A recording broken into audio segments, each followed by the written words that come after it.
Bonjour et bienvenue. Aujourd'hui, on va décrypter ensemble des outils naturels et pratiques pour trouver un meilleur équilibre hormonal. Allez, c'est parti, on plonge directement dans le sujet. On commence avec cette question qui vient de notre source. Et c'est une image qui parle à beaucoup de monde. Ces hauts et ces bas d'énergie, d'humeur, tous ces symptômes qu'on peut ressentir au fil du cycle, eh bien ça ressemble vraiment à des montagnes russes. Et la première chose à savoir, la plus importante, c'est qu'on n'est pas seul à vivre ça.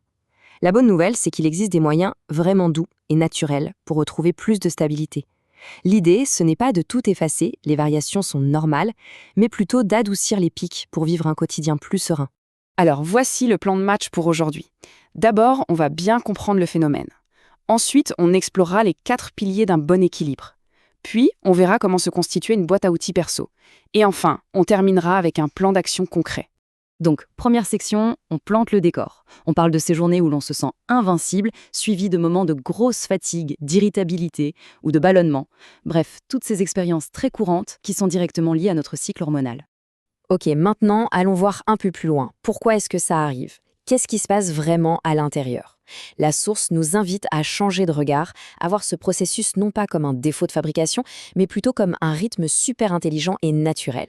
J'aime beaucoup cette métaphore de l'orchestre. Imaginez, les oestrogènes, ce sont les violons qui montent, qui créent l'énergie, le dynamisme. Et puis, la progestérone, c'est le piano, qui arrive avec une mélodie plus douce, plus calme. Ce n'est pas du tout en chaos en fait, c'est une véritable symphonie. Et cette symphonie, elle se joue en 4 temps. Chaque phase a sa propre ambiance hormonale et ses effets sur notre corps et notre humeur. La phase folliculaire, c'est souvent l'élan. L'ovulation, c'est le pic d'énergie. La phase lutéale peut amener une plus grande sensibilité. Et les règles, c'est une invitation au repos. Rien que de comprendre ce rythme, c'est déjà un pas de géant. Maintenant qu'on a posé les bases théoriques, on passe aux solutions pratiques. Et cette section, c'est vraiment le cœur de notre analyse. Les 4 piliers fondamentaux qui peuvent tout changer au quotidien pour soutenir notre équilibre hormonal. 4 piliers. C'est simple et facile à retenir. Selon la source, le fait de travailler sur ces 4 domaines, le sommeil, le stress, l'alimentation et l'activité physique, peut apporter une amélioration vraiment significative. Le premier pilier, c'est le sommeil. On a tendance à le sous-estimer, mais la source le décrit comme un chef d'orchestre discret. Et c'est tellement vrai.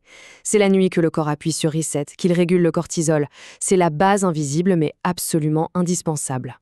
Et pour ça, voilà des actions très concrètes. Ce qui est intéressant, c'est l'accent qui est mis sur la régularité, la routine. Il ne s'agit pas de faire des efforts surhumains, mais plutôt d'adopter des petites habitudes qui, jour après jour, protègent notre équilibre. Et cet exemple illustre parfaitement l'impact de ces petits changements. Le cas d'Amélie montre bien comment une simple modification dans la routine du soir peut avoir des effets très concrets sur l'humeur et le bien-être. Deuxième pilier, la gestion du stress. Le stress chronique, c'est un peu l'ennemi public numéro 1. Il faut voir ça comme ça. Quand on est stressé, le corps est en mode survie. Il va donc piquer les ressources destinées à nos hormones sexuelles, comme la progestérone, pour fabriquer encore et toujours plus de cortisol, l'hormone du stress. C'est un véritable détournement de fond interne. Du coup, les outils qu'on voit ici ne sont pas de simples gadgets bien-être, ce sont de vraies stratégies hormonales. Une marche de 10 minutes, quelques respirations profondes ou oser dire non pour se reposer, tout ça, ça participe activement à notre équilibre. On arrive au troisième pilier, l'alimentation. Son rôle est double. D'abord, stabiliser la glycémie pour éviter les yo-yo d'énergie. Et ensuite, c'est fondamental, fournir les bonnes briques de construction. Les bonnes graisses, par exemple, sont les matières premières de nos hormones. Ce tableau, il est super pratique. C'est un peu une boussole pour adapter son alimentation aux besoins du corps qui changent tout au long du cycle. Ce n'est pas un régime strict, c'est plutôt une approche intuitive. Par exemple, manger plus de glucides complexes en phase lutéale, ça peut aider à soutenir l'humeur. Et enfin, le dernier pilier, le mouvement. Mais attention, le mot-clé ici, c'est intelligence. Le but n'est pas de s'épuiser, mais de choisir une activité qui est en harmonie avec la phase de son cycle et son niveau d'énergie. L'écoute de soi, c'est donc la clé. Forcer un entraînement super intense quand le corps demande de la douceur, ça peut être complètement contre-productif et générer encore plus de stress. La variété et l'adaptation, voilà les maîtres mots. Bon, on a nos 4 piliers.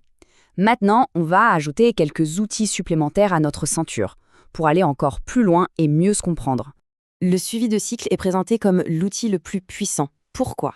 Parce qu'il transforme ce qui semble être un chaos en une carte personnalisée. En notant simplement quelques indicateurs chaque jour, on voit des schémas apparaître. Et ça permet d'anticiper et d'adapter son quotidien de manière proactive. Un mot sur les plantes et les compléments. La source insiste sur une approche prudente et équilibrée. Oui, ils peuvent être d'une grande aide, comme le magnésium, mais, et c'est vraiment le point crucial, il faut absolument consulter un professionnel de santé avant de commencer quoi que ce soit, à cause des interactions possibles. On arrive à la fin. Cette dernière partie nous amène à un plan d'action qui est simple, clair, tout en rappelant quand il est nécessaire de passer le relais à un avis médical. Ce plan d'action est volontairement simple pour ne pas se sentir dépassé. La clé, ce n'est pas la perfection, c'est la constance. En intégrant ces 4 petites habitudes pendant 1 mois, on peut déjà voir de vrais changements. Et voilà la question essentielle. Les approches naturelles, c'est super, mais ça a des limites. Il est donc crucial de savoir reconnaître les signaux qui demandent un avis médical. Cette liste est très claire et très importante. Si l'un de ces symptômes est présent, il ne faut vraiment pas hésiter. Un bilan médical est alors indispensable pour vérifier qu'il n'y a pas une cause sous-jacente qui nécessite un traitement spécifique. Et on termine avec cette citation que je trouve pleine de sagesse. Elle nous rappelle que ce chemin vers l'équilibre, c'est avant tout un voyage de découverte de soi. Il ne s'agit pas de se battre contre son corps, mais plutôt d'apprendre son langage, avec beaucoup de bienveillance et de curiosité. Merci d'avoir suivi cette analyse.